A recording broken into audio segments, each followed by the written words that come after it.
অগ্রযাত্রা প্রতিদিনের অনুসন্ধানী প্রতিবেদনে ঈদগাঁওয়ে টনক নড়েছে প্রশাসনের।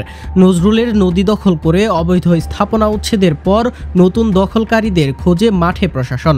বিস্তারিত দেখুন সেলিম আহমেদের প্রতিবেদনে।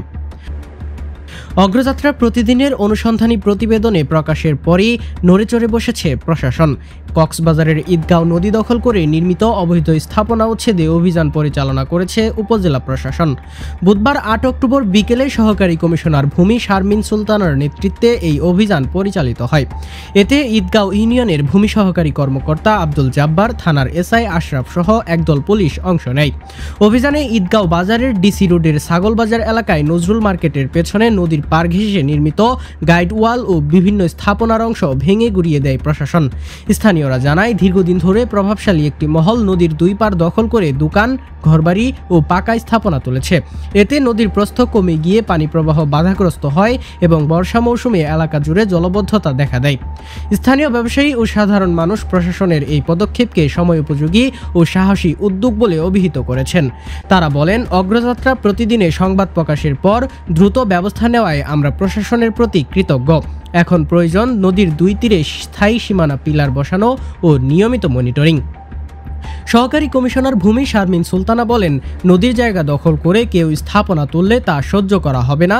ঈদগাঁও নদী রক্ষায় নিয়মিত অভিযান চলবে। খুব সম্প্রতি আমরা বিভিন্ন নিউজ মিডিয়াতে খবর পেয়েছি যে এখানে ঈদগাঁ খালের একটা অংশকে অবৈধভাবে দখল করা হচ্ছে। সেই ভিত্তিতে প্রথমে আমি আমার তহসিলদার সাহেবকে এখানে পাঠাই, তো তিনি সরজমিনে পরিদর্শন করে যান এবং প্রাথমিকভাবে কিন্তু কাজটা বন্ধ করে দিয়েছিলেন। আমিও আজকে আসলাম এবং আমার লোকজন নিয়ে এসেছি এবং আমার সাথে সঙ্গীয় ফোর্স আছে, পুলিশ বাহিনী। আমরা এসে এখানকার যে স্থাপনাটা ছিল সেগুলোকে আমরা এখান থেকে নষ্ট করে দিচ্ছি, সরিয়ে দিচ্ছি।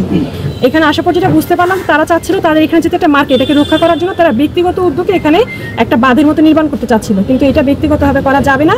সরকারের এর জন্য পানি উন্নয়ন বোর্ড একটা ডেজিগনেটেড একটা প্রতিষ্ঠান আছে, তাদের কাজ হচ্ছে গিয়ে যদি এই ধরনের কোনো বাঁধের প্রয়োজন হয় সেটা সময় সাপেক্ষে, চাহিদা সাপেক্ষে তারা ওটা প্রোভাইড করতে পারে।